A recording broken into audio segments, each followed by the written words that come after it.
वंदे मातरम। आज हम लोग कक्षा 4 पाठ 4 अमृता की कहानी पर्यावरण को पढ़ेंगे। ये बात सालों पुरानी है। राजस्थान में जोधपुर स्थित है। मतलब ये जो कहानी है वो बहुत साल पहले की है। राजस्थान में एक स्थान है जो है जोधपुर। तो उसके पास खेजड़ी नामक एक गांव है।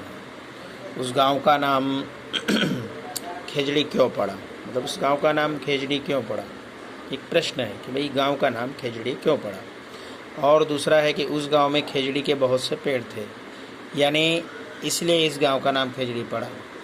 गांव के सभी लोग पेड़ पौधे और जानवरों को बहुत प्यार करते थे। उनका कहना था कि अगर पेड़ है तो हम हैं।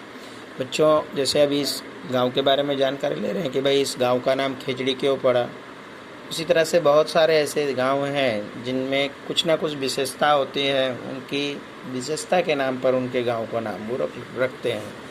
जैसे अब इस गांव का नाम खेजड़ी इसलिए पड़ा क्योंकि खेजड़ी के पेड़ थे, इसलिए। इस तरह से बहुत ऐसे गांव भारत देश में हैं जिनके नाम उन्हीं के कुछ विशेषताओं के आधार पर रखे जाते हैं। अच्छा, इस गांव की सबसे बड़ी विशेषता यह है कि उस गांव के लोग पेड़ पौधों से और जानवरों को बहुत प्रेम करते हैं, यानी प्रकृति प्रेमी है वो। प्रकृति की किसी भी चीज़ को वो बहुत अच्छे से संभाल कर रखते हैं और उसके साथ स्नेह रखते हैं। तो अब आगे की कहानी पढ़ते हैं। अमृता के मित्र, ये इस कहानी में हम चैप्टर में चर्चा करेंगे तो अमृता के मित्र के बारे में। तो अमृता सुबह जल्दी उठकर अपने मित्र पेड़ से खुशी से मिलती है।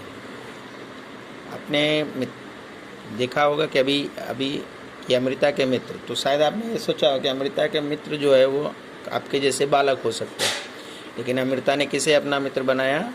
पेड़ को। ठीक है।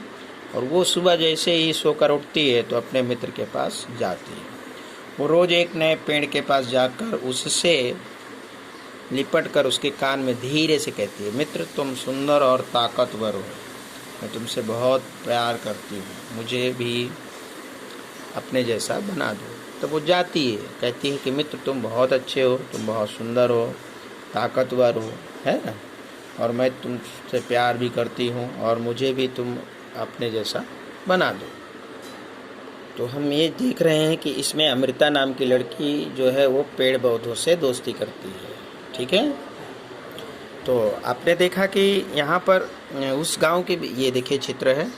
गांव के बच्चे देखिए पेड़ से चिपके हुए हैं, पेड़ के साथ खेल रहे हैं, पेड़ पौधे हैं ये सभी। तो इस गांव की और विशेषता है कि अमृता की तरह ही गांव के अन्य बच्चे भी उनके अलग अलग पेड़ के मित्र हैं। वे घंटों पेड़ों की छाया में खेलते हैं, मतलब अपने पेड़ मित्र के साथ रहते हैं, खूब खेलते हैं उसके पेड़ों के साथ। तो जो आप लोगों को भी पेड़ों के साथ अच्छे से उन्हें पानी देना चाहिए, पेड़ लगाइए, उन्हें कोई प्रकार का नुकसान ना पहुंचाइए, उनके साथ खेलिए। अब आपके घर के आसपास किसी मैदान या स्कूल के रास्ते में पेड़ लगाए गए हैं, यानी क्या आपके आसपास मैदान में स्कूल के पास पेड़ पौधे हैं? और नहीं हैं तो आप क्या उन्हें लगाने की प्रयास करेंगे? तो आप कहीं ना कहीं पेड़ लगाने का कोशिश करें।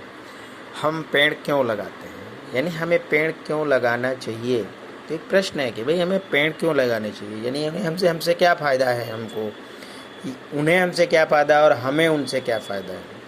तो हमें पेड़ इसलिए लगाने चाहिए क्योंकि पेड़ों से ही हमें फल फूल मिलता है, पेड़ों से हमें लकड़ियाँ प्राप्त होती हैं, ईंधन के रूप में यूज करते हैं। पेड़ों से हम जो ईंधन लेते हैं उसका कहीं ना कहीं फर्नीचर के यूज होता है। और सबसे मुख्य बात यह है कि पेड़ से हमें ऑक्सीजन मिलती है, और ऑक्सीजन तो आप जानते ही हैं कि प्राणवाहक है हमारा। अगर ऑक्सीजन नहीं मिलेगा तो हम लोग जीवित नहीं रहेंगे, है ना। तो ऑक्सीजन के बगैर हमारा जीवन संभव ही नहीं है। दूसरी चीज़, हम जो सांस लेते हैं उससे जो कार्बन डाइऑक्साइड निकलता है उसे पौधे अपना यूज में लेते हैं, यानी हम दोनों एक दूसरे के पूरक हो जाते हैं। जो हम सांस में हवा लेते हैं वो ऑक्सीजन होती है जो हमें ज़रूरत है, और जो पेड़ पौधे सांस में लेते हैं जिन्हें हम कार्बन डाइऑक्साइड कहते हैं वो हमारे से निकलता है। तो ये हम एक दूसरे के से पूरक है। अब जो हमारे मुंह से जो सांस निकलती है उसे कार्बन डाइऑक्साइड कहते हैं, और कार्बन डाइऑक्साइड जो है हमारे लिए बहुत ही खतरनाक। तो पेड़ हमें इसलिए लगाने चाहिए क्योंकि इससे हमें अनेक प्रकार के फायदे हैं। आपने किसी पेड़ को पानी पिलाते देखा है? आपने किसी को पेड़ों को पानी पिलाते देखा है? कौन पानी पिलाता है? तो आपने देखा है किसी को पेड़ों को पानी पिलाते हुए? तो मैंने तो देखा है कि एक माली जो है वो अपने पेड़ों को, जो गार्डनर है, वो पानी दे रहा है। कभी कभी मैं भी गांव में जो रहता था तो पेड़ों को पानी देता था। आपने कभी देखा है तो उसे आप यहाँ लिखिए।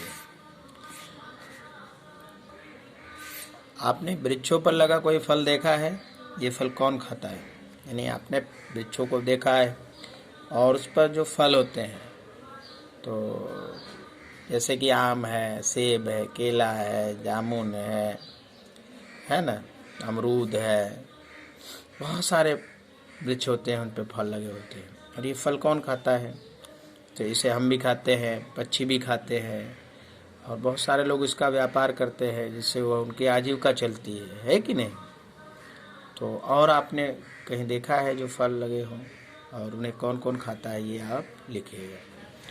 ललिता को लगता है कि उसके स्कूल की दीवार के साथ उगे हुए छोटे छोटे पौधे और घास किसी ने लगाए नहीं। क्या आप भी किसी ऐसी जगह के बारे में जानते हो जहाँ घास हो, छोटे छोटे पौधे हो, पेड़ हो, अपने आप ही उगाए हों? तो बच्चों, होता क्या है कि जो वृक्ष होते हैं उन पर जो फल लगे होते हैं, उन फलों को जो है वो पक्षी खाते हैं। पक्षी खाने के बाद जो जिस स्थान पर वे जाते हैं वहाँ पर वो उनको उत्सर्जित कर देते हैं मल स्वरूप में। तो वहाँ पर जो है उसके बीज उगाते हैं। तो इस तरह से वहाँ कोई लगाता नहीं है और वो पुराना स्थान होता है। हमने देखा होगा कि बहुत पुराना जगह है तो एक घर है, उस पर कोई भी छोटे छोटे पौधे उगाते हैं, घासें उगाती है। तो ये जानवरों के, पक्षियों के द्वारा जो खाते हैं उसको, फिर उसके बाद वो सर्जन कर देते हैं, तो वहाँ पर उनके बीज वो उगाते हैं। तो ये वृक्षों को,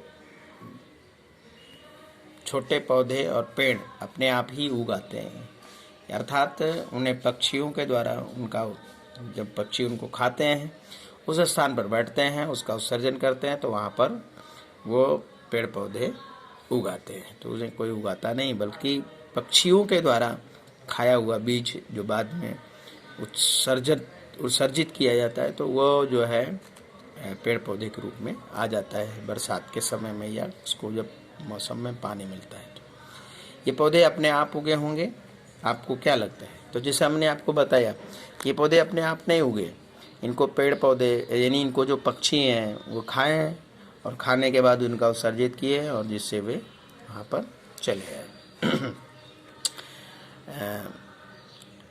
अगला टॉपिक पेड़ खतरे में, इसको हम जो है नेक्स्ट वीडियो में देखेंगे।